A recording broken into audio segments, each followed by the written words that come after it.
رمضان کا مہینہ آنے سے پہلے ہم پلان کریں گے، جس طرح سے ہم کھانے پینے کا پلان کرتے ہیں، پری رمضان پریپریشن کرتے ہیں، اسی طرح ہمیں عبادت کی بھی پریپریشن کرنی ہے۔ کھانا پینا ہم پورے سال کر سکتے ہیں، لیکن عبادت جو نیکیاں ہمیں بڑھ کر ملے گی، ایک نیکی کا 70 گنا اجر ہمیں رمضان کے مہینے میں ملتا ہے، پورے سال نہیں ملتا۔ وہ ایک فرض نماز کا 70 فرض نماز پڑھنے کا ثواب، یہ ہمیں پورے سال نہیں مل سکتا۔ تو ہمیں کھانے پینے سے زیادہ عبادت پر دھیان دینا ہے۔ ہمارا ایک ہی ایم ہوگا کہ ہمیں مغفرت کروانی ہے۔ اگر ہماری نیت خالص ہے تو اللہ بھی ہمارا ساتھ ضرور دے گا، کیونکہ جب انسان ایک قدم چل کر اللہ کی طرف بڑھتا ہے تو اللہ تعالیٰ 10 قدم دوڑ کر اسے تھام لیتا ہے۔ اتنا زبردست غفور الرحیم ہے ہمارا رب۔ حضرت عبداللہ بن عباس رضی اللہ تعالیٰ عنہ کو پوچھا گیا کہ آپ رمضان کو کیسے ویلکم کرتے ہیں؟ انہوں نے کہا کہ ہم اپنے دلوں کو صاف اور پاک کرتے، یعنی اگر آپ کے دل میں کینہ، حسد وغیرہ ہے تو آپ اپنے دل کو اس سے پاک کریں، اور اگر آپ کے ساتھ کسی نے زیادتی کی ہے تو آپ اسے معاف کر دیں، کیونکہ اخلاق کا اعلیٰ درجہ ہے معاف کرنا۔ معاف کرنے والے سے اللہ تعالیٰ محبت کرتا ہے۔ اگر ہمارا دل صاف ہوگا تب ہی ہم عبادت کی لذت محسوس کر سکیں گے، اسی لیے دل کو صاف کرنا بہت ضروری ہے۔ قیام اللیل، راتوں کو جاگ کر عبادت کرنا۔ اسلاف رات کو اٹھ کر نہا لیا کرتے تاکہ فریش ہو جائے گے تو عبادت میں اور زیادہ دل لگے گا۔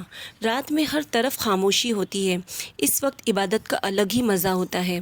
ہمیں کوئی ڈسٹرب کرنے والا نہیں ہوتا، ہم یکسوئی سے عبادت کر سکتے ہیں۔ ہم رات کو اٹھ کر قرآن شریف کی تلاوت کریں، تہجد کی نماز پڑھیں، دعائیں مانگیں۔ اس وقت دعائیں بہت زیادہ قبول ہوتی ہے، قبولیت کا وقت ہوتا ہے، وہ اللہ تعالیٰ کو بہت پسند ہے۔ ہم تہجد کے بعد دعاؤں کے لیے ہاتھ پھیلائے اللہ کے سامنے، بہت ساری دعائیں، ہماری حاجت جو ہوتی ہے، جائز حاجت ہے، ہم اس کے لیے دعا کریں۔ ہماری دعاؤں میں دنیا سے زیادہ آخرت کا ذکر ہو، قبر کا ذکر ہو، موت کے وقت کا ذکر ہو۔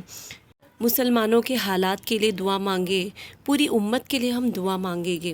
اللہ تعالیٰ سے ہم یہ دعا ضرور مانگیں گے کہ جس طرح ہم رمضان میں عبادتیں کر رہے ہیں، اللہ تعالیٰ غیر رمضان میں بھی ہمیں اسی طرح عبادت کرنے کی توفیق عطا فرمائے۔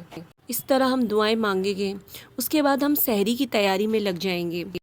آپ صلی اللہ علیہ وسلم نے فرمایا کہ سحری کھایا کرو کہ سحری کے کھانے میں برکت ہے۔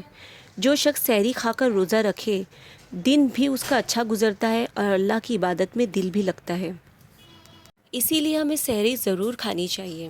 جس طرح سحری بہت زیادہ بابرکت ہے، سحری کا وقت بہت قیمتی ہوتا ہے دعاؤں کے لیے، اسی طرح افطار کے بارے میں بھی آتا ہے کہ اللہ اپنے روزے دار بندوں کی دعائیں قبول کرتا ہے۔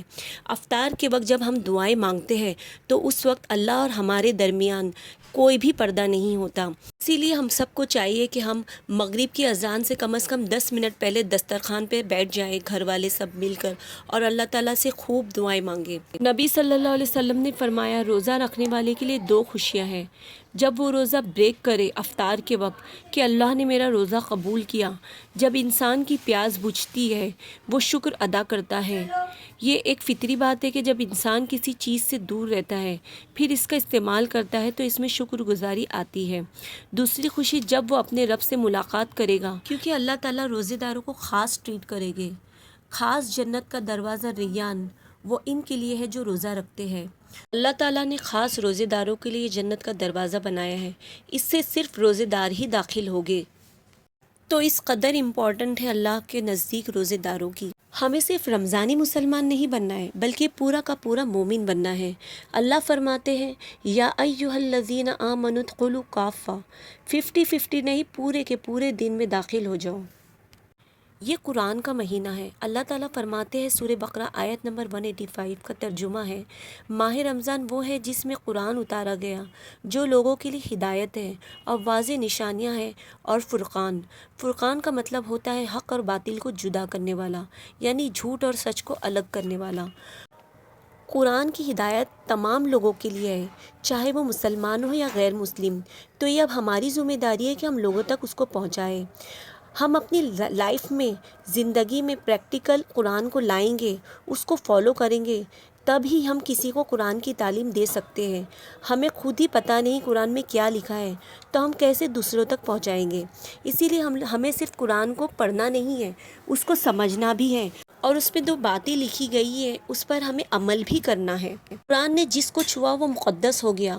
قرآن جس رات میں نازل ہوئی وہ لیلۃ القدر بیسٹ آف نائٹ بن گئی، تمام راتوں میں راتوں کی سردار۔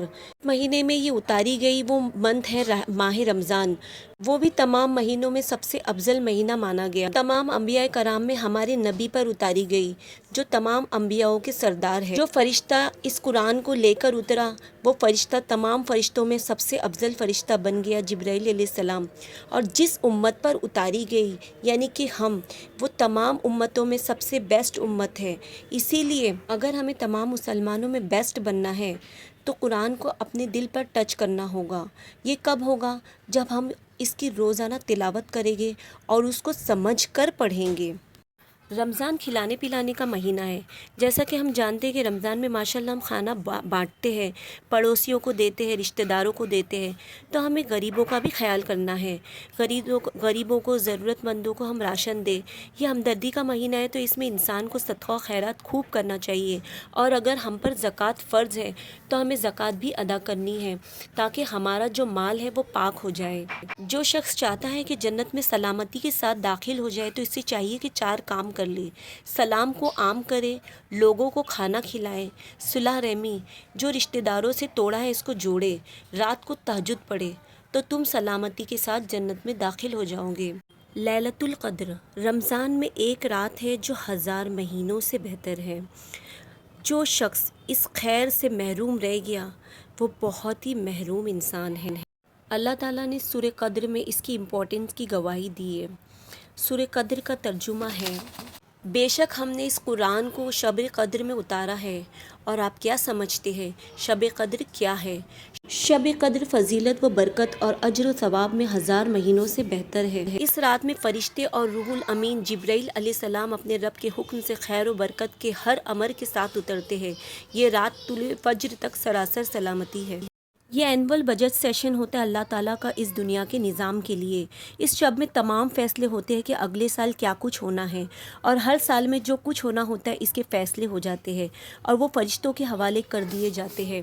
فرشتے اس رات میں اترتے ہیں اور روح الامین یعنی جبرائیل علیہ السلام، ان کا خاص طور پر ذکر اس لیے کیا گیا ہے کہ ان کی خاص شان ہے فرشتوں میں، یہ فرشتوں کے سردار ہیں۔ اور جو اس رات عبادت کرتا ہے اس کو 1000 مہینوں کی عبادت سے بڑھ کر ثواب ملے گا۔ تو اس لیے ہمیں اس رات کو ذرا بھی مس نہیں کرنا۔ ہمیں آخری کے جو 10 عشرے ہوتے ہیں اس میں جاگنا ہے، پوری رات جاگ کر عبادت کرنی ہے، بہت ساری دعائیں مانگنی ہے، مغفرت کی دعائیں مانگنی ہے۔ زیادہ تر ہم آخری جو عشرے ہوتے ہیں اس میں رات میں ہم شاپنگ کرتے ہیں اور ہماری جو قیمتی اوقات ہے وہ شاپنگ کی نظر ہو جاتے ہیں، تو ہمیں بالکل بھی ایسا نہیں کرنا۔ اس رمضان ہمیں اس بات کا پورا خیال کرنا ہے۔ ہمیں اپنی دعاؤں کے ذریعے اللہ تعالیٰ کو منانا ہے، کسی بھی طرح ان کو راضی کرنا ہے۔ بس اللہ تعالیٰ ہمیں اس رمضان میں زیادہ سے زیادہ عبادت کرنے کی توفیق عطا فرمائے۔ آمین ثم آمین یا رب العالمین۔